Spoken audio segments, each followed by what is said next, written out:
Horimiya is one of those shows you guys know I had to eventually make a video on, right? As your ultimate connoisseur of all things romance and shoujo trash, I knew the second I saw this show that I would be in love. For you see, I am the most hopeless of all romantics, and trust me, shows like this are what I live, breathe, and die for. Because, let's be honest, I'm probably not going to be experiencing any kind of romance looking like this. I'm totally fishing for compliments if you can't tell. Horimiya is probably one of my favorite shows of the season, which is saying something because this season is amazing. So today, let's talk about some Horimiya. Real quick though, this video will contain spoilers, so if you want to avoid that, then I recommend you just go watch the show because it is definitely a show worth watching, especially if you're shoujo trash like me. So what can I say about this show? Usually I start with a quick synopsis of an anime to get non-viewers up to speed, but there really isn't much to say here. Horimiya is your classic high school romance anime. It doesn't really implement anything new or out of the ordinary to its formula, except maybe exceedingly cute boys. I mean, Jesus, look at these guys. If I looked like that in high school, I wouldn't be talking about anime for a living. No, but my point is that overall, this show doesn't really tread too far out of the romance territory. However, what hooked me is how well they use the existing genre's tools and perfected them. One of my favorite examples is how they sort of mixed and matched the ideas of opposites attract and don't judge a book by its cover, with Hori's and Miyamura's relationship being the foundation for this. By the way, I'm gonna be calling Miyamura Izumi for the rest of this video because that's way easier to pronounce. Also, I'm white.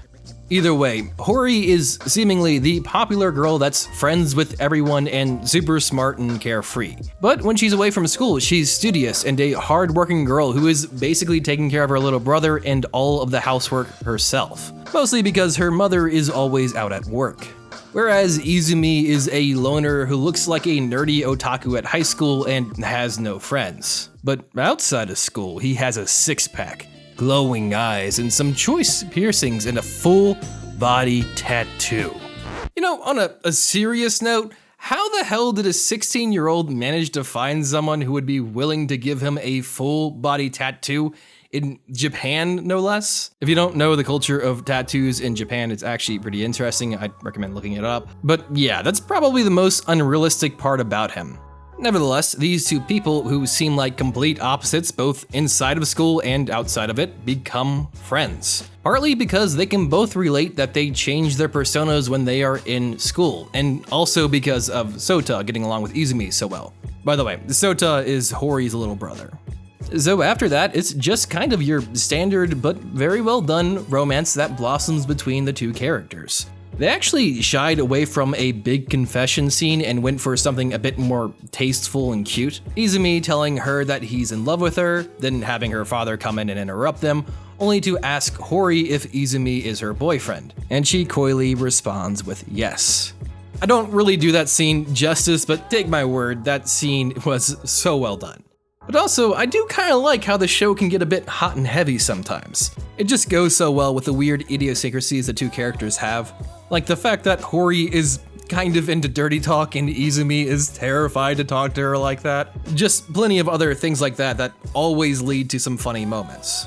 But like I said, the show does every facet of romance extremely well. And of course, with romance, you have to have the best friend character. And I am in love with Toru. Toru is up there with some of my favorite best friend characters, and for good reason. First off, he actually starts off as a competitor against Izumi, as he also had a crush on Hori. But obviously, things don't exactly pan out for him. But his demeanor and just how painfully upbeat and happy-go-lucky the guy is just makes you want to root for him despite not being the main character. He's also totally another hopeless romantic character like me, so I felt his pain. So needless to say, he gets over being heartbroken by Hori, well, sort of, and becomes close friends with Izumi. And the relationship between Toru and Izumi just feels so genuine. I feel like a lot of romance anime just portray the best friend character as like a god tier wingman, but real best friends bully you and push you to go further. And that is exactly the kind of relationship that Izumi and Toru have. even getting in physical fights occasionally.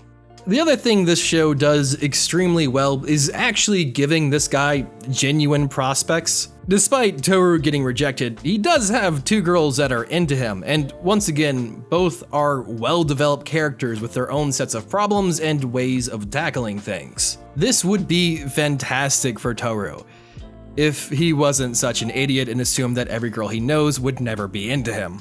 I'm sorry, he's just like this cinnamon roll character of the show. But anyway, back to the other two girls.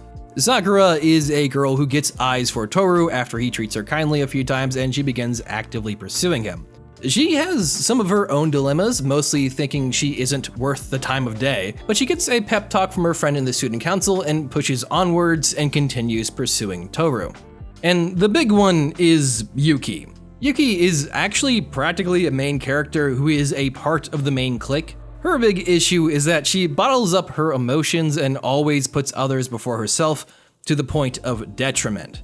Although it's clear she had feelings for Toru, she never went after him because he was after Hori. But of course, after he gets rejected by Hori, Yui begins to go for him, only to be cut off by Sakura.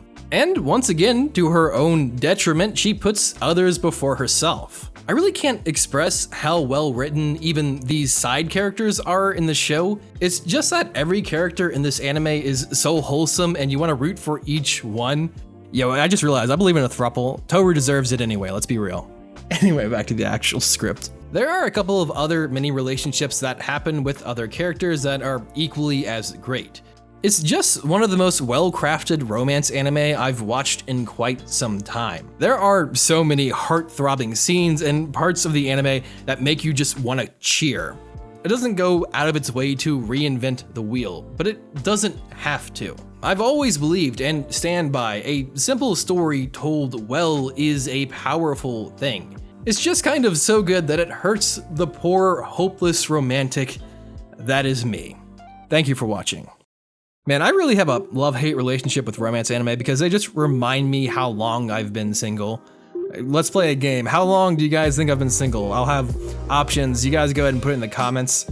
I know I'm gonna get like half the comments of like, at least you've had a girlfriend in your life, but fight me, it still hurts. Just a heads up, our Discord is live now. It's a lot of fun. We've been having a blast in Discord. We're in calls just about every single day. If you guys wanna join us, we have game nights, got an 18+ section. It's a fun little Discord. A huge thing to my patrons. You guys are my heroes. Please make sure you guys share, like, comment, and subscribe. This has been Matt. Make sure you guys say, man, and go watch that goddamn anime.